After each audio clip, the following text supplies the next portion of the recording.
If one person on your team is feeling frustrated, then some of the other people on your team might feel frustrated. And if everyone's just staying quiet about it, then we're not fixing something that could be easily fixed and cause your team to just completely transform their productivity and efficiency and satisfaction in the work that they're doing.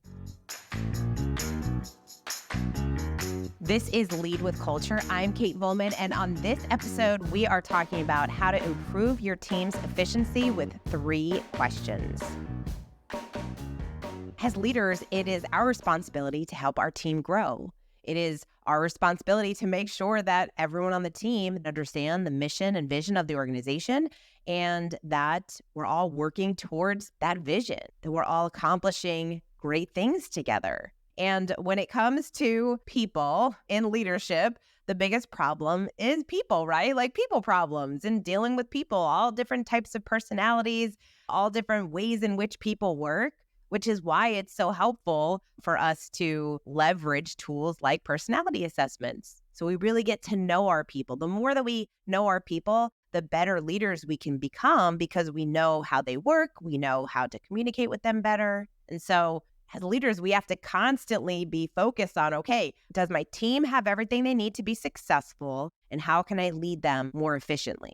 How can I make sure that my team is being as efficient as possible with their time, with their minds? We can all get overwhelmed. So making sure that we're mentally good, that we have our role descriptions, that everybody knows what it is that they are responsible for. So when you are leading a team, there's a lot going on. You have a lot to think about, a lot to consider.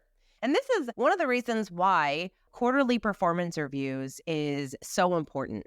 Now, in Matthew Kelly's book, The Culture Solution, he talks about the importance of quarterly performance reviews. And a lot of times leaders will say, quarterly? No, we're used to annual. End of the year, you do a review, and that's what people are used to.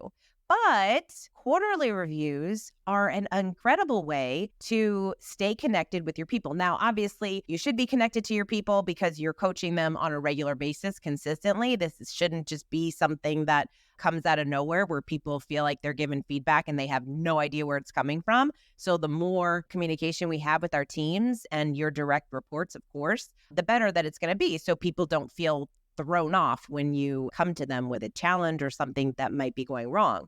But quarterly performance reviews, the reason why they're so powerful is that it's an opportunity every quarter to sit down with your people and have a bigger deep dive than maybe your one-on-one sessions, whether you do that every week, every other week, whatever that looks like for you. But this is an opportunity for them to really think about what was accomplished over the last quarter and then moving forward, what needs to be accomplished and what are some of those priorities. And in order for us to make sure that our team is being efficient, we have to continuously practice managerial courage, which Matthew talks about in the book too. We've done an episode on managerial courage. It is a 3-step process. And part of that process is to coach our people up, to let people know what to expect, to inspect their work, and then to coach them to get better. And then when we do this on a consistent basis, we see this development in our team and we know that everyone is being efficient and effective in their work. And so I wanted to share 3 questions that are great questions to ask on a quarterly basis, whether you do this in a formal quarterly review session or you just do this on a quarterly basis. These 3 questions are really powerful because they will help you discover where your team is. Like, what are their thoughts, how they're working, and what might be some bottlenecks in the work that they're doing. Because we've all been in a role where maybe we didn't have the best leader and we felt really frustrated in our work, but we also felt like we couldn't come to our leader because we knew that they weren't going to do anything about it.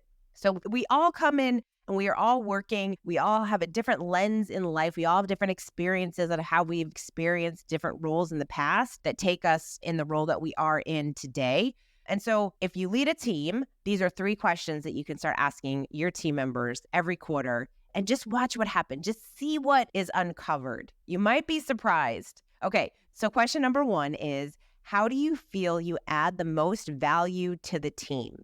How do you feel you add the most value to the team? And this is the person's responsibility to say, hey, this is what I feel are my strong points. This is what I feel I'm really good at. This is what I feel I have excelled at over the past quarter.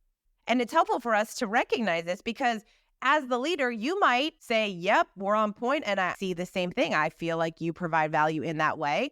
Or you might be surprised by what this person thinks, how they're adding the most value to the team. And so it's very eye-opening. And from that, you can have a really interesting dialogue. It opens up a really fun conversation. And maybe there might be some things that they don't even recognize is providing a lot of value to the team that you feel is providing a lot of value to the team that you can just give them some acknowledgement. I'm always fascinated when I read all these reports that talk about how people are leaving their work simply because they aren't getting recognized for the work that they do. That's so sad because all it takes is for us to recognize, hey, you're doing a great job, or these are some of your superpowers. These are some things that I recognize in you that I really appreciate. And that goes so far in a person's life, especially when we sometimes feel like, oh my gosh, there's so much work to be done and we're working. And we don't always get that positive feedback. We don't always hear what we're doing really well, especially those things that we might not even recognize because our superpowers are those things that we don't think are a big deal because we kind of just are good at them. It's just come second nature. And so when you can be the person that recognizes someone else's superpower, it's a beautiful thing. So that's the first question. Question number 2, what are 3 things that cause frustration in your role? What are 3 things that cause frustration in your role? I love this question because it pushes your team to really think about, okay, what are you frustrated by? And maybe it's nothing, and that would be amazing. If it's nothing, then awesome. You have lots of systems, processes, and things in place, which is great. But oftentimes, leaders will share that their people will say things like, there's this meeting that I have to be at that I feel like wastes my time.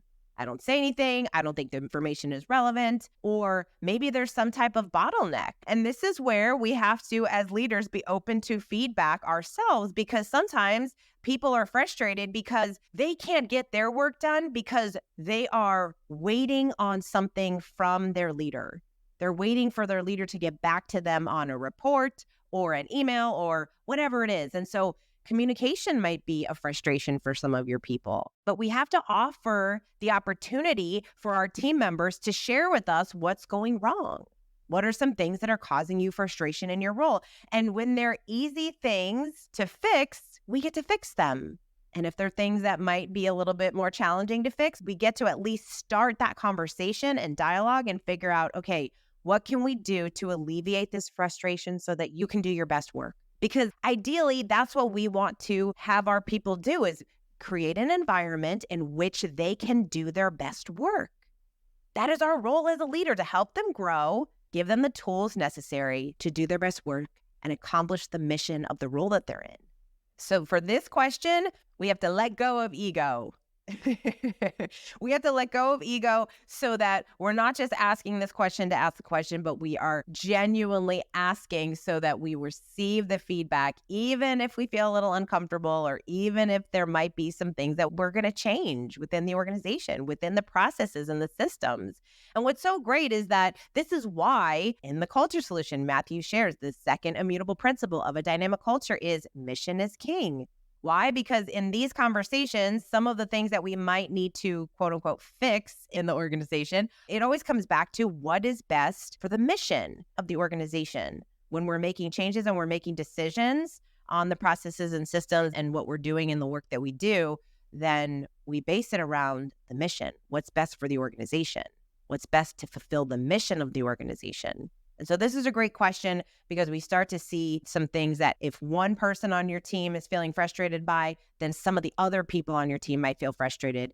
And if everyone's just staying quiet about it, then we're not fixing something that could be easily fixed and cause your team to just completely transform their productivity and efficiency and satisfaction in the work that they're doing. Okay, question number 3. What are your top 3 objectives over the next 3 months? What are your top 3 objectives over the next 3 months? So this question is great to make sure that everyone is on the same page, we're on the right track, because expectations. Everyone deserves to know exactly what's expected of them and how they're being evaluated. And at the end of the next quarter, we can look back at the priorities and say, hey, yep, we discussed these 3 months ago and awesome, you're on track. You hit these targets, you met these goals, then we're on the same page and we can celebrate those wins and continue to move forward in the work that we're doing. So these are 3 incredibly powerful questions that alone, if you just ask these 3 questions, you're going to start to recognize or open up some conversation that will help your team become as efficient and effective as possible in their work. And of course, this is an invitation. If you haven't started doing quarterly performance reviews, maybe you still do annual performance reviews, try it out. Your team might actually like it. In fact, I was working with a leader who said, I was so hesitant to start quarterly performance reviews because who wants that, right? My team is not going to want to do that. They barely like doing it every year. And he said that his team started coming into his office for the review saying, I was so excited about today. I was so excited about today because people want to be heard. They want to feel seen and valued and heard in their work. And when we start asking our team members these kinds of questions and start to open up this communication, it helps everyone get better. It helps them grow personally and professionally. It helps you grow personally and professionally, and it helps the organization grow. Because, as we know, an organization can only become the best version of itself to the extent that its people are becoming better versions of themselves. And so I hope that wherever you are in your journey of performance reviews or whatever you call them, I hope that you found these 3 questions helpful, whether you incorporate them into your reviews or you just start asking your people on a quarterly basis. I would love to hear any feedback that you have when you start asking your people these questions, but it really can become a game changer because the questions that we ask, they change our lives. The questions that we ask ourselves and our team members changes our lives and our businesses. And so I hope that you found these 3 questions helpful. And hey, if you have any others, we're always open to hearing more great questions, especially the ones that you share with your team that work really well. So would love to hear from you if you have any of those that you think you have really enjoyed over the years that have made an impact in your business and on your people.